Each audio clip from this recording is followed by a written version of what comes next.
Línguas estranhas. Até mesmo entre os pentecostais, esse é um assunto que deixa muita dúvida. Então, é isso que eu vou tratar no vídeo de hoje. Ora, viva minhas irmãs e meus irmãos, daqui fala o pastor Cianuque Monteiro. Vocês são sempre bem-vindos aqui ao canal Teólogo Cianuque Monteiro. Dentro do estudo da teologia sistemática, encontramos a disciplina de pneumatologia, que estuda a doutrina do Espírito Santo. E dentro do estudo da pneumatologia, nós falamos sobre os dons espirituais. As línguas estranhas estão dentro dos dons espirituais. Primeira coisa que você precisa saber é que o propósito pelo qual Jesus Cristo batizou os crentes com o Espírito Santo não é falar língua. Falar línguas não é o propósito do batismo com o Espírito Santo. Então, qual é o propósito pelo qual Jesus batizou a sua igreja? O próprio Jesus responde essa questão. Jesus disse aos seus discípulos: "E recebereis poder ao descer sobre vocês a virtude do Espírito Santo, e ser-me-eis testemunhas." Então aqui vai dizer o objetivo ou propósito pelo qual Jesus batiza a igreja com o Espírito Santo. Testemunhar sobre a pessoa de Jesus. E é o que aconteceu posteriormente. Você vê que os discípulos, cheios do poder, da autoridade, testemunhavam sobre Jesus, enfrentaram o Sinédrio, que é o Supremo Tribunal Judaico, falaram para paralíticos e coxos andarem, doentes ficarem curados, enfrentaram prisões, até o martírio. Esse é o que é testemunhar. Eles falaram sobre Jesus ao ponto de darem as suas próprias vidas. Então, o objetivo pelo qual Jesus batizou a igreja com o Espírito Santo é revestir a igreja de poder para realizar a grande comissão, que é testemunhar sobre Jesus em todo o mundo. Esse é o principal propósito. Embora haja uma ênfase demasiada nas línguas estranhas, as línguas estranhas não é o propósito pelo qual Jesus batizou a sua igreja. Agora, línguas estranhas são evidências físicas inicial de que alguém foi batizado com o Espírito Santo. É apenas uma evidência física que você pode constatar que alguém foi batizado com o Espírito Santo. É sabido que o movimento pentecostal, desde o seu início, anos 1901, deu muita ênfase a línguas estranhas, através da tradução dos termos em grego, que é xenolalia ou xenolalia e glossolalia ou glossolalia. Xeno significa estrangeiro ou estranho. Lalia, falar, fala. Glosso, língua, e lalia, fala. Xenolalia seria língua estrangeira e glossolalia seria língua falada.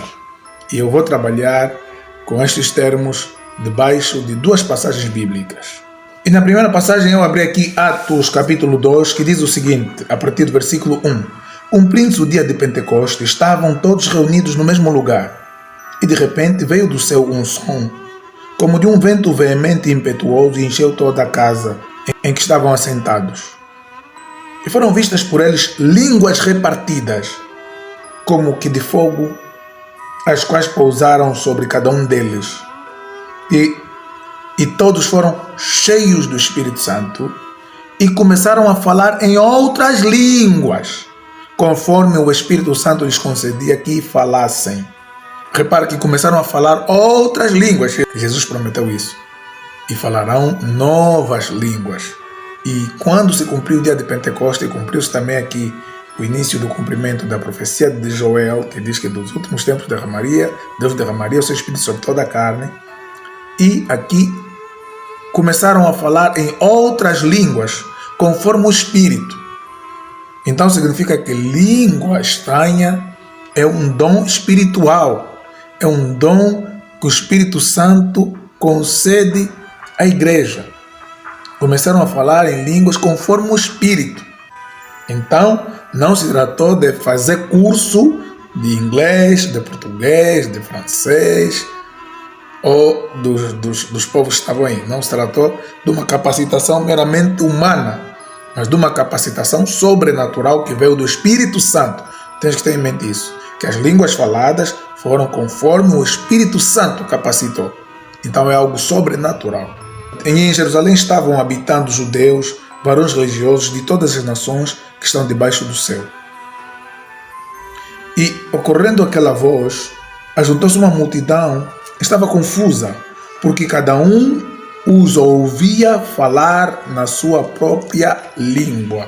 Então tinham aqui judeus da diáspora que estavam lá, tinham prosélitos, por causa da festa de Pentecostes. E o que aconteceu? Já falei aqui que o Espírito Santo capacitou para falar noutras línguas, mas cada um ouvia. Uma coisa é falar, outra coisa é ouvir. Quer dizer, as línguas faladas eram capacitação do Espírito Santo, eram estranhas para os que falavam, pois eles não percebiam o que falavam das grandezas de Deus nessa língua estranha, e os que ouviam entendiam nas suas próprias línguas. O outro texto encontra-se em 1 Coríntios 14. 1 Coríntios 14 diz o seguinte: segui o amor e procurai com zelo os dons espirituais, mas principalmente o de profetizar. Porque o que fala a língua estranha não fala aos homens, senão a Deus, porque ninguém o entende, e em espírito fala de mistérios. Bem, então o que fala a língua estranha não fala aos homens, fala a Deus. E ninguém entende senão o próprio Deus. Mas eu li há pouco tempo o texto que diz que falava aos homens e eles entendiam, ouviam na sua própria língua. Então significa que Atos trata-se de xenolalia, que é a capacitação sobrenatural que o Espírito Santo concedeu aos apóstolos para falar em língua estranha perceptíveis em idiomas humanas, xeno, que eu falei aqui, estrangeiro. E aqui fala-se de glossolalia, que é línguas não perceptíveis por nenhum ser humano, a não ser que o Espírito Santo também conceda o dom de interpretação de língua. O que fala em língua, fala em mistério. Aqui é glossolalia, o que fala em línguas, fala em mistério, e só Deus percebe. Então muitos hoje perguntam, mas quando ficam a falar Xarabacantarai, Xaramanai, isso é língua ou não é língua? Bem, embora alguns imitem línguas estranhas, de facto, muitas línguas faladas são provenientes do Espírito Santo e quem fala, fala em mistério. Só Deus entende. Nem mesmo a pessoa que fala entende. Se a pessoa que fala não tiver dom de interpretação de língua, ele fala sem entender. E eu falei aqui que o propósito do batismo com o Espírito Santo é testemunhar sobre Cristo. E o propósito de falar em línguas é a edificação pessoal. O que fala em língua edifica-se a si mesmo. Então é importante falar em línguas, é importante você edificar-se a si mesmo. Quando você fala em língua, você fala em mistério, só Deus entende. A não ser, como já disse, que Deus queira capacitar alguém que tenha o dom de interpretação. E existe também o dom de variedade de línguas. Nem todo mundo que fala língua estranha tem dom de variedade de línguas. Tem dom de língua estranha, tem dom de variedade de línguas. Uns falam várias línguas estranhas.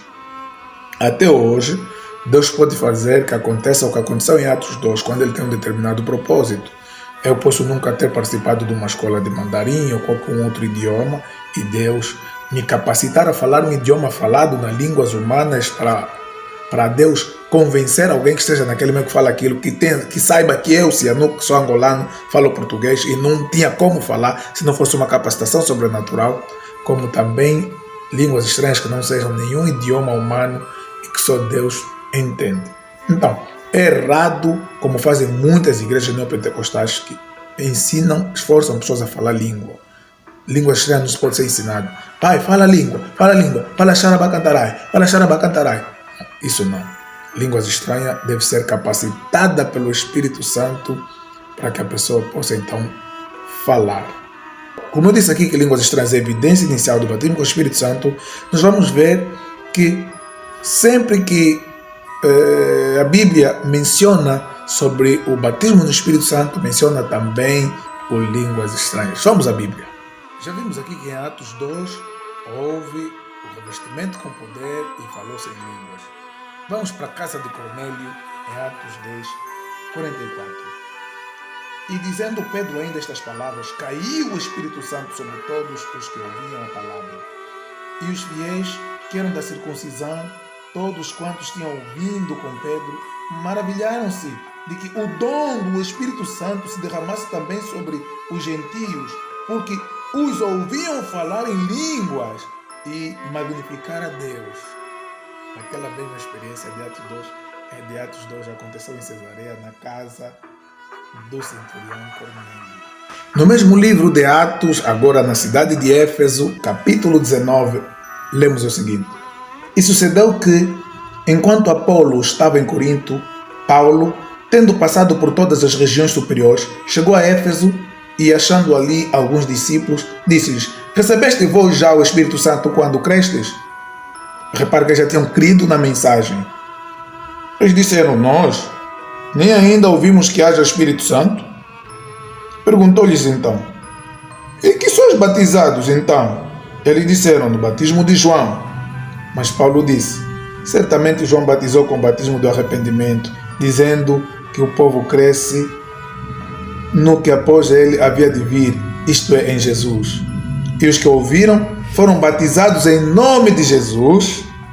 Impondo-lhes Paulo as mãos, veio sobre eles o Espírito Santo e falavam línguas e profetizavam. Olha aí, 3 textos que eu já falei aqui. Atos 2, Atos 10, Atos 19. Então, era muito comum no primeiro século, no período apostólico, era muito comum línguas estranhas serem faladas após um revestimento espiritual do Espírito Santo sobre os discípulos. Isso nem era algo estranho para eles, era algo normal.